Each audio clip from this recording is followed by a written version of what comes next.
Un jour normal dans la banlieue, Johanna emballe quelque chose dans un drap avant de le jeter à la poubelle. Pendant ce temps, sa fille Claire fait du vélo dans le quartier, accompagnée de son chien Max. Quand Claire rentre à la maison, elle cherche sa mère et pousse un cri, en découvrant que Johanna s'est donné la mort dans le grenier. De nombreuses années plus tard, l'adolescente Claire se réveille après avoir rêvé de la mort de sa mère. Elle part à vélo pour l'école, s'arrêtant seulement pour saluer son oncle Auguste. En voulant l'aider à récupérer le journal, elle manque de se faire renverser par Darcy, la fille la plus populaire et la plus méchante de l'établissement. Darcy se moque d'elle avec ses amis lorsque Claire se cogne violemment contre les poubelles, et s'érafle le genou. À l'école, Claire tombe sur son père Jonathan, en train de fouiller les poubelles avec son ami. Honteuse, elle leur ordonne de partir. Jonathan lui rappelle qu'ils sont de l'autre côté de la rue et pas dans l'école, mais les élèves les voient quand même et commencent déjà à chuchoter dans son dos. Il lui demande ce qui s'est passé avec son genou, et en apprenant qu'elle a rendu visite à Auguste, il la réprimande, car ils ne sont pas censés lui parler. Claire ignore cet ordre et finit par le convaincre de partir. Ensuite, Claire rejoint ses amis June et Meredith, pour accrocher une banderole qu'elles ont fabriquée. Un garçon en profite pour prendre une photo de ses fesses, et Darcy lance une boisson sur la banderole, la ruinant. Claire est encore plus triste lorsqu'elle remarque que son béguin Paul a une nouvelle petite amie. Pendant le cours, Ryan tente de lui dire qu'il a aimé la banderole, mais Claire n'a Dieu que pour Paul. Pendant ce temps, Jonathan et Carl fouillent les poubelles du cimetière. Jonathan découvre une magnifique vieille boîte qu'il n'arrive pas à ouvrir, mais décide de la garder.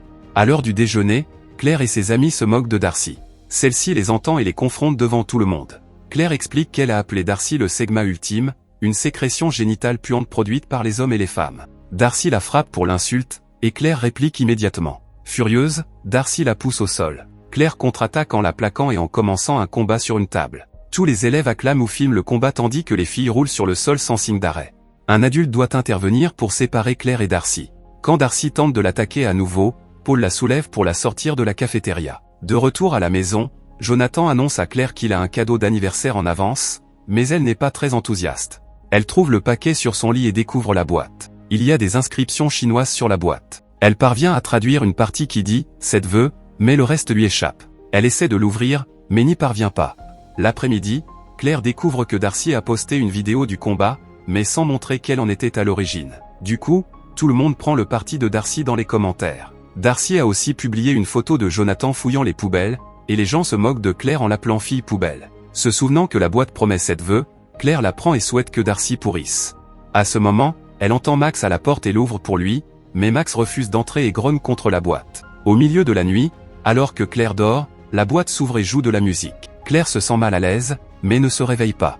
La boîte se referme d'elle-même. Après une soirée pyjama avec ses amis, Darcy se réveille et découvre que ses jambes pourrissent. En se regardant dans le miroir, elle voit que son visage se décompose aussi, et pousse un cri. Le bruit réveille ses amis qui prennent immédiatement des photos. Plus tard à l'école, les photos deviennent virales et tout le monde se moque de Darcy. En rentrant, Claire prend une photo de la boîte pour en savoir plus. À ce moment, elle remarque que Max a disparu. Elle suit un bruit sous la terrasse, et est horrifiée de trouver le corps de Max en train d'être dévoré par des rats. Jonathan et son ami enterrent Max alors que Claire pleure, car le chien était un cadeau de sa mère. Claire montre à son professeur de chinois les photos de la boîte, pour lui demander ce que signifient certains mots. Cependant, il lui explique que c'est du chinois ancien et qu'elle devra demander à un spécialiste. Ryan entend la conversation et lui dit qu'il a une cousine qui pourrait aider, mais Claire décline son aide. Le soir, Claire fait un post en mémoire de Max, interrompu par un message de Meredith, lui demandant de regarder la page Instagram de Paul. En voyant les photos de Paul, Claire prend la boîte et souhaite que Paul tombe follement amoureux d'elle. Le lendemain matin, Paul ignore sa petite amie pour parler à Claire tandis que la boîte s'ouvre et joue de la musique. Au même moment, son oncle Auguste prépare un bain. Malheureusement, il glisse et tombe dans la baignoire, se frappant la tête et mourant sur le coup. Quand Claire rentre, elle voit la mort d'Auguste aux informations. Jonathan dit que c'est une bonne chose, puisqu'il l'avait ignoré pendant des années. Claire tente de se rendre dans sa chambre, et trébuche sur des objets que son père a récupérés. Elle lui crie dessus pour avoir encore ramené des déchets à la maison. Fatiguée d'être pauvre, Claire court dans sa chambre et prend la boîte pour souhaiter qu'Auguste lui laisse tout. Peu de temps après, Jonathan reçoit un appel l'informant qu'Auguste a laissé sa fortune à Claire. La famille déménage immédiatement dans la maison luxueuse d'Auguste, et Claire reçoit un nouveau téléphone, ainsi qu'une voiture à elle. Elle fait du shopping pour de beaux vêtements avec ses amis, se fait relooker et achète beaucoup de friandises. Son nouveau look attire l'attention de Paul. Le soir, Claire est choquée de voir la boîte s'ouvrir et jouer de la musique. Pendant ce temps, une ancienne voisine qu'il a toujours aimée comme sa propre fille, utilise son broyeur de déchets et entend un bruit étrange. Elle éteint la machine pour examiner, mais ne remarque rien et la rallume. Ses cheveux sont alors tirés par le broyeur. Elle ne peut plus atteindre le bouton d'arrêt, et son cuir chevelu est arraché. Le coup de la femme heurte le bord de la machine et se casse, la tuant. Le lendemain, Jonathan montre à Claire quelques anciennes peintures de Johanna. Claire craint de finir comme sa mère, mais Jonathan promet de veiller sur elle. Peu après, elle trouve Jonathan en train de jouer du saxophone, qu'il n'avait pas touché depuis la mort de Johanna. Cela montre qu'il essaie maintenant de faire des efforts pour avancer. Cette nuit-là, Claire continue de rêver de la boîte. Soudain, elle se réveille et remarque une ombre bouger à l'extérieur. Elle se précipite pour vérifier, mais ne voit personne. Le lendemain, Paul rompt avec sa petite amie, et demande immédiatement à Claire de sortir avec lui, mais elle dit qu'elle réfléchira plus tard. Elle tente de traduire le reste des symboles de la boîte sur Internet, mais sans succès. Elle n'a finalement pas d'autre choix que de se retourner vers Ryan. En chemin pour voir son cousin, Ryan et Claire se remémorent des souvenirs de la première année, et leur croyance au multivers. Finalement, ils rencontrent Gina, qui pense que la boîte est une version d'un pot à vœux chinois. On est censé écrire son vœu sur un papier et le mettre dans la boîte, puis attendre qu'il se réalise. Gina traduit le texte et remarque qu'il promet de réaliser cette vœu, avec 2 règles. La personne doit toucher la boîte en formulant son vœu, et se débarrasser de la boîte annule tous les vœux.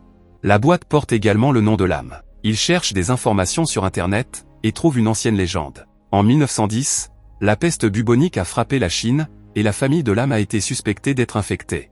Ils furent mis en quarantaine dans un wagon et toute la famille mourut de chaleur et de déshydratation, sauf l'âme. Elle chercha vengeance et prit l'objet le plus précieux de sa famille, une boîte à musique, qu'elle porta à un temple. Elle pria pendant 7 jours et 7 nuits jusqu'à ce qu'un démon lui réponde. L'âme devint alors très riche et tous ses ennemis furent vaincus. 12 ans plus tard, elle se donna la mort avec de l'opium. Certaines phrases sur la boîte indiquent que quelque chose se produit après la fin de la musique, mais Gina ne peut pas traduire le reste. Elle prend des photos de la boîte et promet de contacter un ami spécialiste. En rentrant chez elle, Claire découvre que Jonathan fouille toujours les poubelles, et lui crie dessus en refusant d'entendre ses explications. De retour dans sa chambre, elle prend la boîte et souhaite que son père ne soit plus embarrassant. Cette nuit-là, Jonathan apparaît comme un saxophoniste cool, ce qui attire June. Pendant ce temps, Gina reçoit un email de son ami avec la traduction complète du reste des symboles, et devient effrayée. La boîte s'ouvre, et une tempête provoque une coupure de courant dans son appartement. Gina sort sur le balcon pour capter le signal, et laisse un message sur le téléphone de Ryan, disant que le texte de la boîte l'effraie. Soudain, la porte se ferme derrière elle, elle fait tomber son téléphone et retourne à l'intérieur. À cause de l'obscurité, elle trébuche sur le tapis et tombe sur une statue de taureau, qui la transperce avec sa corne, la tuant sur le coup. Le lendemain matin, Ryan découvre le corps de Gina et est horrifié. Il se précipite à l'école, et dit à Claire que le texte restant indique que la boîte exige un sacrifice en retour. Et si les 7 vœux sont tous utilisés, celui qui les a fait devient le sacrifice. Ryan insiste pour savoir si Claire a déjà fait des vœux, mais elle évite de répondre. À l'heure du déjeuner, Paul invite Claire à s'asseoir à sa table, mais les populaires détestent la voir et s'éloignent. Plus tard, une photo modifiée apparaît sur les réseaux sociaux, montrant Claire en train de fouiller dans une poubelle. Énervée d'être ridiculisée, et désireuse de devenir populaire, Claire prend la boîte et souhaite devenir la fille la plus en vue de l'école. Le soir, Paul l'invite à une fête et tout le monde applaudit son arrivée. Après avoir dansé, Paul et Claire s'embrassent. Cette nuit-là, Claire rêve encore de la mort de sa mère, mais cette fois, la boîte apparaît dans le rêve. En se réveillant, elle voit quelqu'un à l'extérieur la filmer. Claire essaie de courir après l'homme, mais il est plus rapide et s'échappe. Soudain, quelqu'un apparaît derrière elle, mais c'est son père. En essayant d'expliquer la situation, Claire réalise que tout a commencé avec la boîte et décide de la cacher. Le lendemain, Claire visite son ancienne voisine, mais personne ne répond à la porte. Elle sent une odeur terrible et entre dans la maison, horrifiée de découvrir un corps en décomposition dans la cuisine. À l'école, Claire peut s'asseoir avec les populaires, mais elle ne se sent pas à l'aise. Elle part chercher Meredith et June, qui ne sont pas contentes de son comportement. Mais Claire s'excuse et leur parle des morts causées par la boîte, qu'elle a enchaînée. Meredith pense que ce n'est qu'une coïncidence, et accuse Claire d'égoïsme pour demander des vœux futiles, au lieu de guérir des maladies comme le cancer. Après une courte dispute, June persuade Claire qu'il vaut mieux se débarrasser de la boîte. Claire sort pour la jeter, mais entend son père jouer du saxophone et décide finalement de la garder. Plus tard, à la fête, Claire embrasse Paul dans sa voiture, et découvre ses sous-vêtements dans le coffre à gants. En vérifiant le téléphone de Paul, elle réalise qu'il a pris de nombreuses photos d'elle, ce qui prouve qu'il était celui qui l'espionnait pendant son sommeil. Claire rompt avec lui, mais il refuse d'accepter. À ce moment, la boîte s'ouvre et commence à chercher du sang. Une décoration tombe sur le feu du brasier de la fête, mais Meredith parvient à tirer June du danger juste à temps. Pendant ce temps, Jonathan se rend à un concert, mais il a un pneu crevé. Alors qu'il change la roue, 2 voitures de course foncent vers lui, mais il réussit à les éviter de justesse. Puis il fait basculer sa roue de secours par accident, qui rebondit sur une autre voiture et revient vers lui. Elle manque de le décapiter, mais il parvient à l'esquiver de justesse. De l'autre côté, la boîte est toujours ouverte, et joue maintenant une musique très ancienne. Après la fête, les filles séjournent dans un hôtel de luxe, où Claire confesse à June qu'elle n'a pas pu jeter la boîte. Pendant ce temps, Meredith prend l'ascenseur, qui s'arrête soudainement et la coince.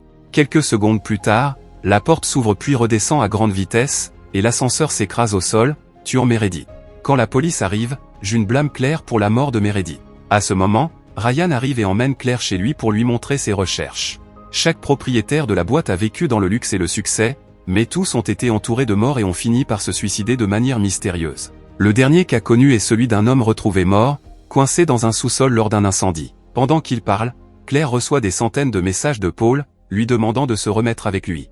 Elle fait une crise de panique, et Ryan lui crie dessus en apprenant qu'elle a déjà fait 5 vœux, mais il accepte quand même de l'aider à détruire la boîte. Il la jette dans le feu et la frappe avec un marteau, mais rien ne se passe. Claire cache alors la boîte à nouveau.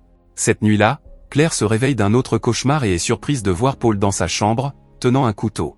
Il dit qu'il ne peut pas vivre sans elle, et utilise le couteau pour le prouver. Claire hurle et appelle une ambulance, qui l'emmène rapidement.